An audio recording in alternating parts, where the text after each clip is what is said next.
Tes. Assalamualaikum warahmatullahi wabarakatuh. Waalaikumsalam. Orang-orangnya bukan. Ya.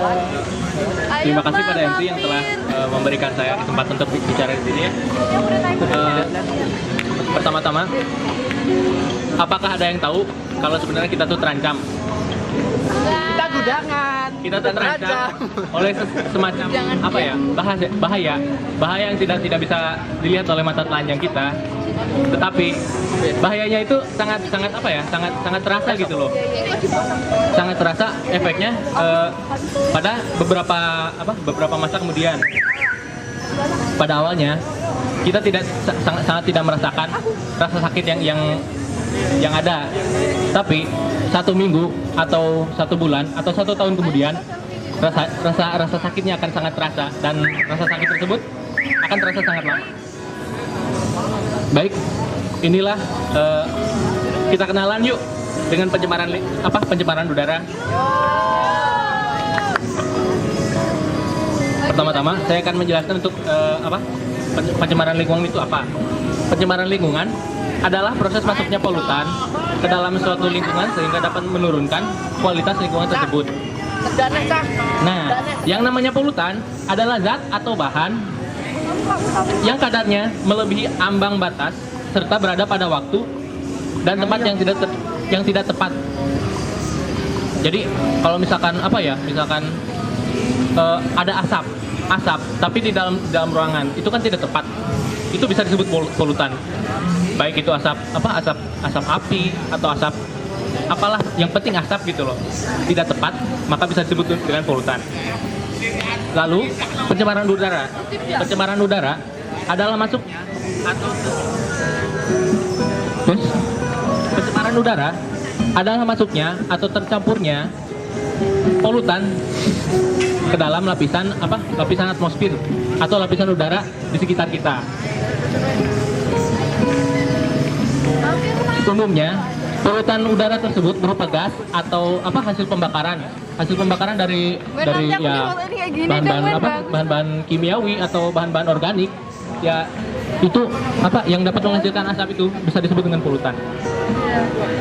Kemudian faktor penyebab dari polutan ada 2. Yang pertama adalah faktor alam atau internal yang bersumber dari aktivitas alam. Misalkan abu vulkanik.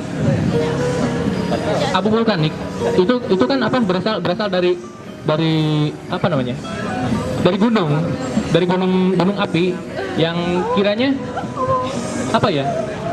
asapnya tuh dapat mengganggu kita dan mengganggu kehidupan kita, berimbas pada makhluk lain dan juga lingkungan sekitar.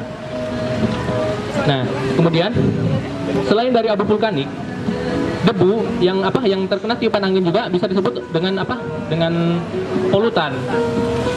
Nah iya, soalnya kan debu tuh terkadang juga bisa mengikis tembok-tembok gitu loh, meskipun tidak terasa tapi lama-lama terasa. Kalian pernah mendengar abrasi kan? Nah iya, abrasi adalah salah satu efek dari itu. Kemudian selain faktor alam, ada juga faktor eksternal, yaitu faktor dari manusia.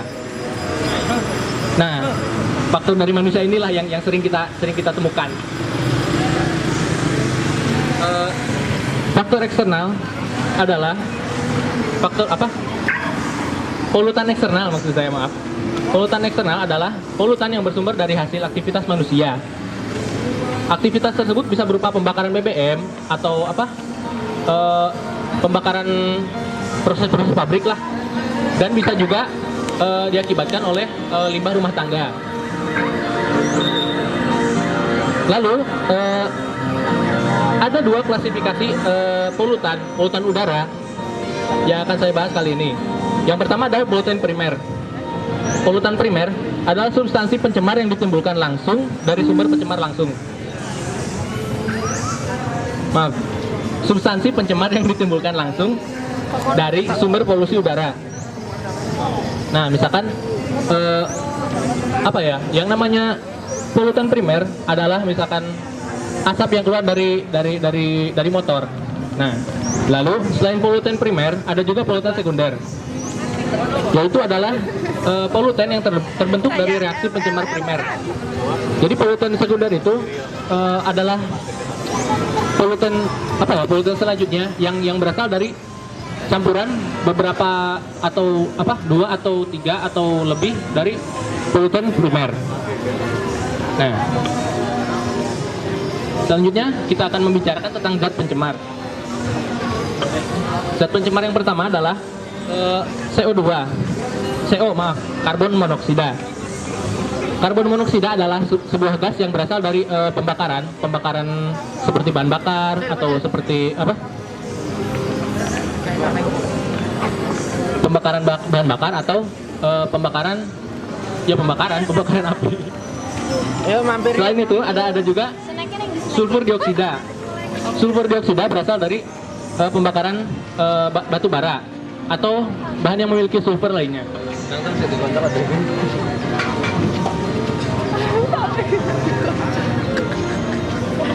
Inilah temanmu, inilah teman. Lalu selain sulfur dioksida, ada juga partikulat atau asap jelaga. Asap jelaga dihasilkan dari cerobong pabrik berupa asap hitam tebal. Yang asap jelaga itu yang biasa kita lihat sebagai asap yang mengepul-ngepul di atas gitu. Dan itu jelas sangat berbahaya. Selain asap jelaga, ada juga hidrokarbon dan klorofluorokarbon. CFC biasa kita kenal keluar dari namanya AC yang Bocor. ya dari AC bocor atau Ada yang siap menggilas. emisi AC sebenarnya. CFC itu emisi AC. Ada yang siap menggilas. Jul, cepet Jul. Lalu efek yang ditimbulkan dari polutan udara itu sebenarnya ada banyak, tetapi saya akan mencoba untuk mempersingkatnya menjadi beberapa saja. Efek yang pertama adalah efek dari segi kesehatan. Efek polusi udara pada kesehatan kita jelas-jelas sangat mempengaruhi gitu loh. Polusi udara bisa merusak paru-paru kita secara tidak langsung maupun langsung. Kalau misalkan yang langsung ya misalkan dari abu vulkanik. Abu vulkanik itu jelas-jelas panas, dan kalau misalkan kita hirup paru-paru kita tuh merasa sakit yang beda lah rasanya sama sakit yang lainnya. Lalu selain efek yang terjadi pada tubuh kita, ada juga efek yang terjadi pada lingkungan kita. Misalkan hujan asam yang bersifat korosif dan bisa merusak bangunan. Lalu greenhouse effect atau efek rumah kaca, dan juga kerusakan lapisan ozon. Kemudian solusi untuk mengurangi pencemaran udara yang pertama adalah setiap pabrik diwajibkan melakukan pengolahan terlebih dahulu terhadap asap limbahnya atau asap buatannya, asap emisinya sebelum dibuang ke udara bebas.